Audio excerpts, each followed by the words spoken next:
todos, eu sou Ariadne Gatolini, editora-chefe aqui do Jornal de Jundiaí, e hoje eu continuo falando sobre a nossa revista de aniversário, que tocou em ESG, inovação e logística. E para falar exatamente de logística, eu trouxe hoje dois super especialistas aqui. O Fábio Garcia, que é o Head de Logística P&A, doutorando em sustentabilidade, e o Francisco Oliveira, vice-presidente da Seva Logistics. Olá, meninos, sejam bem-vindos. Olá, Ariane. Boa tarde. Obrigado pela oportunidade. Obrigado pelo convite. Bom, no nosso bate-papo aqui de antes da nossa... A gente sempre faz um preview, gente. A gente estava falando de uma coisa muito importante, que são as vagas, como a logística tem crescido em nossa região. A gente fala na revista em 21 bilhões de reais gerados pela logística aqui na nossa região. E a gente estava discutindo vagas de emprego e mão de obra. Então, essa é a primeira pergunta que eu faço para vocês dois.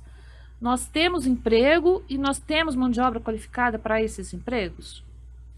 Bom, oportunidades tem bastante, né? A mão de obra continua sendo um fator muito escasso na região, mas a gente consegue enxergar que a logística vem proporcionando a cada dia mais e mais oportunidades. Isso tudo devido à exigência do consumidor final, né? Da entrega no mesmo dia, da entrega no máximo no dia seguinte. Então isso vem movimentando bastante, exigindo mais que a logística seja eficaz, o que faz aumentar as oportunidades de trabalho, principalmente para aquelas pessoas que têm a especialidade, que têm dentro da experiência dela a especialidade em logística. Então, eu considero que a região de Jundiaí é uma região de muitas oportunidades, mas que hoje a gente ainda sofre um pouco com a questão da escassez de mão de obra. E a formação? É um tema interessante, como o Francisco estava falando, é necessário cada vez mais especialização. Né? A gente vê que as empresas, os centros de distribuição, o transporte, busca gente mais qualificada, porque o cliente está mais exigente. Se o cliente está mais exigente, todos os processos internos da empresa, do transporte, precisam ser mais eficazes, mais produtivos. E só consegue isso com gente boa. Né? E gente boa tem, mas eu acredito em menos do que oportunidades. Quando você olha, por exemplo, no LinkedIn, na Cato, nos sites de busca, tem muito emprego. E os salários são bons. Os salários de analista, de coordenador, de gerente são muito bons. Por quê? Porque tem necessidade, precisa de gente especializada, só que precisa se capacitar. E eu vejo que tem uma oportunidade aí de capacitação, de emprego para gente capacitada. Mas, Fábio, eu estava conversando com o pessoal de tecnologia, os empresários de tecnologia, eles estão fazendo edtechs eles mesmos, sabe? E eles estão trazendo essa gente para eles capacitarem. Claro, é um modo de conseguir. Como é que a gente vê isso na logística? Na logística, a gente vê que tem escola técnica, tem faculdade, tem pós-graduação e tem muita capacitação interna das empresas. Porque nem sempre o curso é bom, né? A gente também tem sempre tem o gap de faculdade, universidade e trabalho, né? E tem uma área nova, né? Que são os cursos curtos, ou microcursos, onde a pessoa se especializa naquilo e já consegue aplicar, né, no dia a dia. E também tem a parte agora que é nova, que ainda não está madura, que é o IA, inteligência artificial aplicada à logística. Tem muita oportunidade, gestão de estoque, gestão de frota, gestão de rotas, mas ainda eu não vejo maduro esse segmento, ou como aplicar tudo isso. Mas, Francisco, a gente está usando inteligência artificial na logística já? Sim, já utilizamos, inclusive na área hoje onde atuo, que é a parte de transporte. Hoje toda análise de dados, né, históricos são utilizados a inteligência artificial para poder nos trazer benefícios, né? Muitas vezes otimização de fluxos, muitas vezes aumento de produtividade, porque a partir da hora que a gente começa a ter essa massa de dados melhor e uma inteligência para poder tratar isso, muitas das coisas que a gente não conseguia estar analisando no dia a dia, isso já vem pré-pronto para a gente. Então, hoje a gente já está utilizando, não só na parte de transporte, mas como a parte também de warehouse, para poder otimizar o processo com a inteligência artificial. Já chegou a preditiva aqui no Brasil, que eu vi um sistema na Europa que eu falei para você, fiquei Não. apaixonada. Acho que a Aera é um sistema preditivo de logística para a indústria automobilística, que prevê quanto que vai gastar, quanto precisa e integra os fornecedores na plataforma. Chegou isso aqui no Brasil ainda? Já? Que eu conheço, não conheço não. É isso daí, mas é a tendência, né? As pessoas precisam saber como trabalhar com a inteligência artificial. Tem um medo, né? Que a pessoa, a inteligência artificial vai tirar meu trabalho. Vai tirar o trabalho do jeito que é hoje. Né? Ainda bem, né? A gente teve um momento recente, né? Eu acho que é recente, posso dizer que é recente porque não tem tanto tempo assim, que o mercado já estava procurando muitos profissionais qualificados e especializados em BI, né? Isso agora já está virando para a parte de inteligência artificial. Já está maduro, então, né? As pessoas que se especializarem, que tiverem esse conhecimento maior, eles vão começar a ter mais oportunidades agora, porque a produtividade com a inteligência artificial ela é muito maior. E as pessoas que saírem na frente, com certeza, terão grandes vantagens aí na competitividade com outros candidatos. Olha aí, gente, olha a dica. Se você faz logística, vá para a logística com IA. E com IA e com sustentabilidade também. A gente ainda não falou sobre isso, mas o Fábio é doutorando em sustentabilidade e ele é um precursor aqui, de defensor da jornada da descarbonização. E aí vem minha outra pergunta para vocês dois. Nós perdemos malha ferroviária, nós não ganhamos malha ferroviária no Brasil. E a nossa logística é feita em cima de rodoviário, né? Caminhões pesados, ainda movidos a diesel, com grande emissão de GE. Por que é que nós não avançamos na ferrovia? Acho que essa é a primeira pergunta, e depois a gente vai falar um pouco sobre essa jornada de descarbonização aqui do combustível fóssil. A ferrovia no Brasil, como que é nos Estados Unidos, como que é na Austrália, ela é para transportar do jeito que está desenhada, é produtos commodities, produtos de grande volume e longas distâncias. Tem uma continha mágica aí que mais ou menos até 500 quilômetros a ferrovia não é viável, de 500, 700 já está precisa analisar qual é o melhor, mas é muito caro. O investimento para a ferrovia, o investimento por quilômetro, o investimento para uma composição, né? Mais ou menos custa de 20 a 30 milhões o quilômetro de uma ferrovia. Então, fora o custo do trem, dos vagões, do combustível dos vagões, né? Então, precisa ser uma logística eficiente, né? E a composição da carga precisa ser, não pode ter perda logística. Precisa ser com poucas paradas, de um ponto a ponto, grande volume, muito ocupado, porque senão não se paga todo o investimento que precisa. Então, quando a gente olha a característica da ferrovia, a característica dos caminhões, a aplicação ainda para o Brasil é caminhão, pelo menos a curto, médio prazo, e mais ainda na nossa região. O que eu entendo, o que precisa é otimizar. A gente falou de tem muito recurso para otimizar consumo de caminhão, otimizar rotas, otimizar carregamento, como armar a carga, composição do caminhão. Isso sim, a curto prazo, que eu acredito, porque a nossa janela a gente tem que ter 2030, tem um compromisso aí do Acordo de Paris de segurar até 1,5 graus centígrados. Até para esse curto prazo, a ferrovia não vai resolver o problema, né? O problema nosso precisa ser vai mudar o modal da matriz energética de movimentação de caminhão, está mudando, mas não vai mudar toda a frota e com a velocidade para dar o impacto que precisa é mudar como a gente usa o caminhão, né? Otimizar carga, otimizar rota, manutenção correta, diesel bom, usar a peça original. Mas, Francisco, você lá nos Estados Unidos, como é que você fazia? O Francisco ficou quanto tempo nos Estados Unidos trabalhando, Francisco? Quase 2 anos e meio. Qual que é a diferença? A questão de tecnologia hoje para otimização, esses pontos que o Fábio falou, né? Eles têm tecnologias mais avançadas que eles fazem isso hoje. e a cobrança por essa otimização ela é muito maior, até porque o fluxo lá é muito intenso, o mercado é muito agressivo. Então, tudo aquilo que hoje está na mão, como o Fábio citou alguns exemplos, né? Otimização, aquilo que a gente pode fazer para poder melhorar capacidade, isso tudo Já está lá, já está pronto. já está muito mais avançado, né? Então, hoje, essa é a principal prática que eles fazem.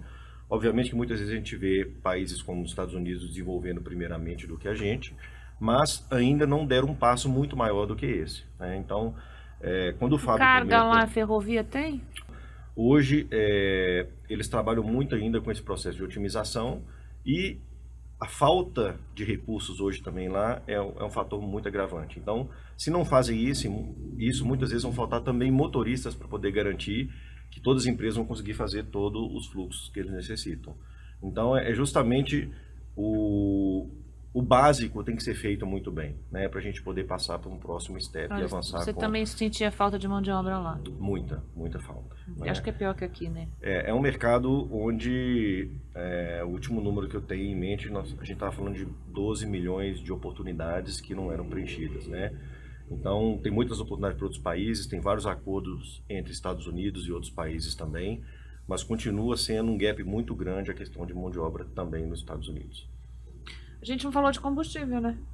Como é que esses caminhões... A gente vai lá na Fenatran, a gente vê aqueles caminhões Volkswagen enormes, movidos a eletricidade. Mas como é que isso fica viável mesmo? Não do ponto de vista de custo da eletricidade, mas do ponto de vista de infraestrutura. Eu estava no Rio Innovation Week com a Vibra dizendo como é difícil ainda internalizar as recargas do elétrico. Então, imagina um caminhoneiro no Brasil elétrico. Como é que é isso? Como é que é a vida desse cara? Para te responder isso, eu vou te citar um livro que eu vi que é muito interessante, do Bill Gates. Como evitar um desastre climático. E ele fala um negócio interessante, que ainda não existe um combustível tão bom, com tanta energia e tão barato quanto a gasolina e o diesel. Então, aí dá um bug, né? O problema tem que descarbonizar, tem que diminuir o consumo de diesel e gasolina. Uhum. Só que não tem um combustível tão bom ainda desenvolvido. Então, ainda a curto prazo, eu defendo que é eficiência. Eficiência, vai ter caminhões elétricos, acredito que sim, vai ter hidrogênio, sim, vai ter a GNV, a gás, biometano, tudo isso, biometano. vai. Mas até mudar a matriz, ou a frota, né? Para que, uns 30 anos. Para que seja realmente impactante nas emissões, vai demorar. E tem que lembrar que a gente é um país pobre. Não é? Todo mundo sabe. Então a gente demora um tempo para fazer a troca dos veículos, porque quem troca vai trocar os frotistas grandes, depois tem os clientes, a segunda mão, que são os homens de caminhão, e aí vai fazendo essa frota. Até rodar tudo isso para ter uma matriz mais limpa, vai demorar. E a emissão está relacionada diretamente com o consumo de diesel, né? Aí eu volto daquele ponto. Se a gente tem um motorista que dirige melhor, que economiza combustível, os caminhões Euro 6, os mais modernos que estão saindo, eles fazem mais quilômetro por litro. Então tudo isso vai deixando mais limpo a matriz. Não é só o combustível, mas obviamente tem que trabalhar, né, elétrico, biometano, todos esses sim, mas otimizar a carga, otimizar a rota. E por que eu estou repetindo isso, né? Porque é isso que eu estou estudando no doutorado. E a gente vê que esse está sendo o caminho, e o caminho que a gente está desenvolvendo é criar uma certificação para as pessoas que trabalham em logística, para eles mudarem o mindset e ter essas ferramentas na mão para aplicar nas empresas. Então, essa disseminação dentro das empresas, em todas as transportadoras ou empresas que usam transporte, que vão levar isso. Por quê? O que vai acontecer? O cliente, o embarcador, a emissão da transportadora entra no escopo 3, né, de emissões do cliente. E ele vai forçar que a transportadora diminua as suas emissões para não impactar no inventário dele, senão ele não cumpre Sim, a sua lei a de sua emissões. meta. Então o mercado ele vai gerar essa necessidade, ele vai se A retroalimentar. gente tá no meio hoje a gente não sabe ainda o dia que esse podcast vai ao ar, mas hoje a gente tá numa baita confusão lá do Carrefour, e que o agro, né, não vai mais vender carne brasileira para o Carrefour, porque o Carrefour boicotou a carne lá na França. Né? Então, os franceses boicotaram Por causa do metano? a carne brasileira, porque os agricultores franceses seguem à risca os acordos ambientais, e os brasileiros ainda não. As nossas regras são mais flexíveis. Então, os agricultores, os pecuaristas franceses disseram, não é justo vocês estarem trazendo a carne brasileira. Então, o ministro falou, não vamos trazer mais carne brasileira. E o que os pecuaristas brasileiros fizeram? Vão parar de dar, não vamos fornecer para o Carrefour. E aí no mundo. Vou boicotar o Carrefour, entendeu? Então, provavelmente a gente vai ter Vai ter um problema. vai ter um problema, sim. Mas de tudo eu tô contando essa história porque eu fiquei pensando assim, poxa, mas precisou o cara lá da França boicotar, né? O mercado francês falar, olha, não quero porque vocês não seguem os acordos. E às vezes eu escuto o cara falar assim que no Brasil o industrial fala, o fornecedor fala, mas isso não vai chegar em mim. Não, vai chegar. E vai chegar muito rápido. E na logística a gente está falando de escopo 1 e 2 e a gente está falando de 3, porque se você é fornecedor do Francisco lá na Serva, você não vai fornecer. Então, assim... O impacto na cadeia no geral. O impacto é na cadeia. Agora, assim, o brasileiro fica ali esperando acontecer. Aconteceu, gente. Estou contando uma história real. Aconteceu hoje. Né? Então, assim, como é que você lida, Francisco, com os próximos 10 anos, quando a gente está falando de escopo 1, 2 e 3 de inventário?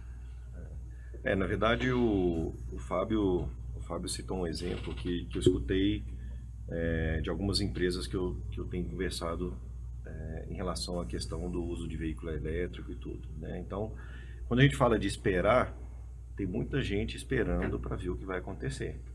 Né? Hoje a gente tem uma chegada forte dos chineses e eles vêm com muita vontade de fazer, e a gente hoje vê nas ruas, né, vários veículos elétricos de uma forma assim muito assustadora e mais rápido do que muitas das grandes montadoras que nós temos. Mas todo mundo ainda tem o receio, né? E com isso as coisas vão, né? Quem está na frente vai avançando e vai trazendo mais tecnologia e vai vendendo mais, né? E isso acaba diminuindo também o market share de grandes empresas que nós temos, mas ainda é uma dúvida para todo mundo sobre todos os pontos, né? Pessoas que querem investir, outras que querem esperar um pouco para ver e para depois copiar aquilo que já foi adaptado. Mas um ponto que o Fábio comentou é muito importante, né? Tudo aquilo que a gente pensa que eu só vou conseguir gerar uma redução de CO2 se eu tiver veículo elétrico, não, né? O mais eficaz, né, e eficiente no momento é tudo aquilo que você pode fazer para reduzir, né, fluxo de veículos e reduzir o uso de CO2. Tudo aquilo que logisticamente você pode otimizar para poder trazer o resultado esperado de uma forma mais rápida. O futuro, ele está chegando, né, com os veículos elétricos e tudo, mas a gente tem que fazer aquilo que está na nossa mão, primeiramente, né? Então, tem várias coisas para a gente poder alcançar esses objetivos aí e, obviamente, não deixando de olhar aquilo que vai ser feito, né, em relação à tecnologia. Porque senão as empresas que não pensarem nisso vão realmente ficar para trás. E a Toyota deu um passo atrás, né? A Toyota, ela começa a falar em hibridez com etanol, né? Sempre ela foi... Nunca saiu do híbrido, né? A Toyota, pelo que eu sei. E até no começo do ano, maio, se não me engano, eu fui num encontro da Automotive Business. E o que foi falado lá foi que para carros, né?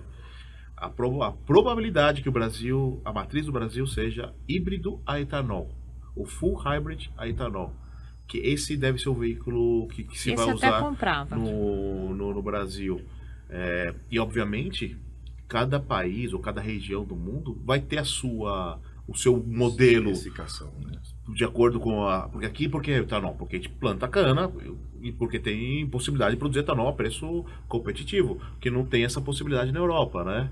Então, cada lugar do mundo vai ter um modelo que vai se adaptar de acordo Com a região. com a região. Mas a China é fantástica, né? Porque ela está fazendo essa transição mais rápido que todo mundo. Está liderando a transição energética, né? Ela está empurrando, né? Ela está empurrando. Ela está empurrando, ela tem dinheiro, Ela tem a dinheiro e ela tem um tecnologia. governo centralizador e ela pode fazer o que ela O quiser. governo é sócio de todas as empresas Isso. e está empurrando porque ela tem a tecnologia e ela quer levar para o mundo essa tecnologia. É isso. É até interessante, quando a gente conversa com as outras pessoas da América Latina, conversando com o CEO da Porsche Colômbia, e eles estão fazendo a introdução do carro do Total Flex na Colômbia. Coisa que Na Colômbia, aqui... acho que dá para plantar cana também. E tem cana, lógico, ela tem a produção de cana é grande para açúcar e tem muita possibilidade. Então eles estão entrando com o Total Flex para descarbonização. Coisa que aqui no Brasil entrou, conta 10, 15 anos atrás, com o Muito Total tempo Flex. atrás, é. Então, cada país vai ter seu momento e sua trajetória. O que é importante lembrar que a gente está só num planeta só, né? Então, todo mundo precisa entrar nessa onda de descarbonização. Não dá para uns gastarem todo o refil dos outros, né? Agora vamos falar um pouco da logística, né? Porque assim, depois da pandemia, a gente começou a exigir entrega no mesmo dia, né? Às vezes eu até me assusto, porque eu compro de manhã e o negócio chega tarde lá na minha casa, né? Então é assustador, né?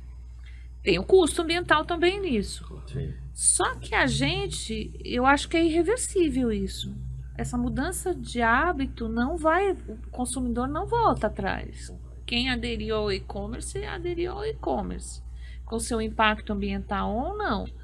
E como é que vocês veem na região essa questão? Porque um pouquinho antes da pandemia a gente estava com área ociosa de logística para CDs aqui na nossa região, Jundiaí, Valinhos. Agora me parece que voltou a plena atividade isso. Não tem ociosidade não. O último número que eu tive é que tem menos de 10% de vacância, que isso é nada na região. Na região, acho que no Brasil também deve estar forte, né, Francisco? E cresceu bastante, principalmente porque muitas empresas, né, que hoje têm sede em São Paulo, né, tomaram a decisão de crescer para o sentido do interior. Então hoje já tem galpões gigantes, né, na região, várias empresas de logística, principalmente de e-commerce, então eles cresceram de uma forma muito avassaladora, por vários motivos, né? Querendo ou não, o interior ainda tem uma mão de obra mais barata do que se a gente for comparar com a capital, e é para onde é possível crescer. Né? Por mais que a vacância hoje é pequena, igual o Fábio disse, é onde ainda tem terreno para Ainda tem construir. terreno para Tem construir. construir, E as né? construções continuam. Né? A gente passa sempre procurando por novos warehouses para poder fazer um projeto novo, etc. e tal. Muitas vezes a gente tem que achar um warehouse novo, do tamanho que a gente precisa, que ainda está em construção. Né? Então a gente tem que esperar fazer um projeto com mais Fazer tempo, um mais build-to-suit. estruturado, justamente. Mas realmente a escassez, a gente consegue ver ela muito fácil nessa região, né? E também a demanda, né? Por novas empresas para poder estar chegando na região, etc. e tal. Isso cresce bastante. Quando a gente volta para o lado do e-commerce, eu acho que a quantidade de benefícios que tem são muito maiores, né? Quando a gente fala do comércio eletrônico do que quando a gente faz um comparativo com o passado, né? A velocidade que você faz uma compra hoje. Antes você precisava ir em 1, 2, 3 lugares se você quisesse fazer um orçamento. Uhum. Hoje você vai em um lugar só, já tem o melhor preço, entrega numa velocidade absurda. Sim. E você não tem nenhum trabalho de sair da sua casa para poder receber. E se você ainda receber e não for do jeito que você queria, você devolve sem custo algum, né, e sem muita burocracia. Então, assim, chegou realmente para poder ficar e todos nós temos que estar preparados para poder viver esse dia a dia do e-commerce, né? Porque daí vai ser cada vez mais, o avanço tecnológico vai ser cada vez maior e daqui a pouco nós vamos estar tendo entrega por drone, né? Nós vamos ter entrega de várias outras formas. É isso que acontece no dia de hoje, né? E a gente tem que realmente nos especializar e estar mais preparados para esse futuro aí. E falando de especializar, né? O cliente hoje, ele quer o e-commerce também, mas ele não quer só o e-commerce. O cliente ele é omnichannel, né? Hoje ele pode querer comprar no e-commerce, amanhã ele pode querer ir na loja. Tá? Ou depois da manhã ele quer comprar, não sei, na máquina de automática. Então, os profissionais das empresas precisam estar preparados para atender o cliente da forma que ele quer, da forma que ele deseja. Aí está a necessidade de capacitação, de criatividade para cumprir quando você isso. vai na loja, você quer uma experiência, né? É. Você não quer. Mas o produto tá lá, tem que estar lá, tem que estar no e-commerce, Sim. tem que estar em todos os lugares. E muitos vão na loja só para provar. Mas Para é depois experiência. comprar no e-commerce. Mas eu até hoje ainda não consegui comprar sapato. No e-commerce eu não me arrisco. Né? Mas pode ser que eu vá escolher um sapato, vou lá procurar e depois eu compro. Você olha, né, vê quanto tá no Mercado Livre, vê o mais barato e compra no... Agora, qual que é o perfil dessa empresa que busca um CD aqui na nossa região? Qual é a área que ela precisa? Vai ser um grande, vai ser um micro, vai ser um menor para ter mais volatilidade? Como é que é esse perfil desse... Geralmente são empresas grandes, né, que vão procurar áreas maiores para poder colocar, para poder criar o seu CD. Muitas vezes eles alugam, né, um centro de distribuição. Muitas vezes vão trabalhar num centro de distribuição multicliente, né, onde você pode ter uma sinergia maior também. Muitas empresas, né, muitos operadores logísticos hoje trabalham com um centro de distribuição muito grande, onde quando você coloca mais clientes, você pode otimizar os custos, né, com sinergia. E a parte de transporte também, que é muito importante, porque tem um acesso muito fácil, né, para todas as regiões, né? Então, a área aqui do interior, Jundiaí e cidades, estão muito próximos de grandes centros de distribuição. Então, isso facilita bastante. Então, o ponto de custo vem em primeiro lugar, né? Porque custo hoje, seja custo de warehouse no interior, que é mais barato, seja o custo de transporte também, porque tem mais facilidade nas estradas, o custo de mão de obra e velocidade, né? Isso faz com que as grandes empresas, né, para poder ter um bom business case, focam nessa área para poder ser uma área escolhida para poder continuar crescendo, né? Então esse é o ponto principal que eu vejo como oportunidade de crescimento para a região, e é o que a gente vem, né, vendo nos últimos anos aí, como várias empresas criaram centros de distribuições aqui e continuam investindo nessa região como polo principal logístico. Agora a gente vai para as nossas considerações finais, Fábio. E eu queria saber de você, principalmente você que é um estudioso do assunto. Primeiro que eu acho que a logística ganha um glamour, né? Ganhou glamour? Porque veja, a gente numa cidade, a gente vem de uma região que era a porta de entrada dos sertões. Então essa logística sempre existiu, as pessoas saíam daqui para ir para os sertões.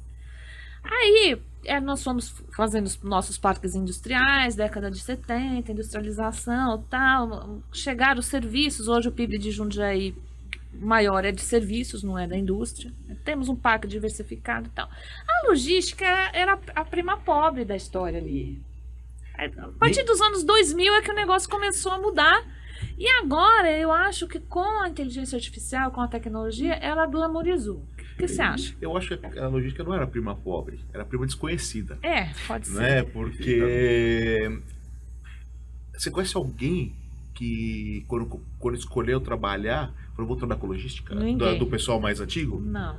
Não tem, né? Você é advogado, você é médico, você é engenheiro. O nome não é tão antigo, né? Mas antigamente tinha tudo isso da mesma forma. Tinha tudo isso aí. A logística veio lá da época da guerra, de coisa muito antiga. Ela sempre existiu. Eu acho que o que acontece agora é que ela está se profissionalizando, né? Deixou de ser as pessoas eu acho que é só necessidade de ser rápida para ser profissionalizado. Porque precisa, a gente não tem mais para atender o cliente como ele quer hoje. Não dá para ser amador mais, né? A gente precisa atender de acordo com o cliente espera, né? Espera do serviço seja recebido, e para isso a gente tem que ser eficiente. Não adianta a gente fazer uma logística e não ser eficiente, senão a gente vai gastar muito recurso, muitas vezes não vai cumprir comprometido com o cliente. Isso só vai gerar problema interno para a empresa, porque vai gastar muito, o cliente vai ficar insatisfeito. E para resolver isso é só com um profissional bom, profissional capaz e profissional que queira trabalhar com logística, porque trabalhar com logística não é para todo mundo. É desafiante. É desafiador. E como é que você vê isso nos próximos 10 anos? Onde é que nós vamos estar? Com esse avanço tecnológico, eu estava brincando com uma pessoa que eu estava conversando e é difícil muito prever, né? Mas lá no passado tinha um cartoon que falava do relógio, né? Que você tinha digital, que você conseguia ver tudo no relógio. Você conversar no celular pelo vídeo. Jetsons, né? Justamente, né? Isso tudo já tem hoje. Então, no futuro aí, nós vamos ter bastante coisa diferente. Principalmente, né, a gente vê a evolução dos drones agora. Eu acho que o drone vai ser um próximo passo que vai avançar muito rápido aí. Já tem vários países, né, com entrega de drone, então... Se a gente resolver a segurança pública, né? Justamente. Mas um resumo geral aí, dentro também dos comentários do Fábio, quando a gente fala de logística, né, antigamente falava muito de qualidade e produtividade. Hoje as pessoas só falam em foco no cliente, né? O cliente hoje está acima de tudo. Quem não trabalha com foco no cliente não consegue, né, fazer a logística enxuta, a logística perfeita que o cliente necessita. Então, tudo aquilo que for tecnologia, o que for melhoria de processo para poder atender o cliente cada vez melhor, é o que as empresas vão buscar e é o que vai acontecer para o futuro. E eu acho que, completando um pouquinho só, a logística a gente sempre olhava custos, custos, entrega dentro do prazo, a performance, e agora acho que a tendência da logística é incorporar a sustentabilidade, né? Não só sustentabilidade, né, falando de descarbonização, mas também a parte social, né? A parte de salários dignos, a parte de Equidade condições de gênero, trabalho, equidade de gênero, tudo. O conceito da logística está ampliando, quer entregar o produto certo, na hora certa, no momento certo, no estado Sem correto, pegada né, ambiental. da modo mais eficiente. É. Agora está incluindo de um modo que não impacte tanto social quanto ambientalmente. Sim, sim.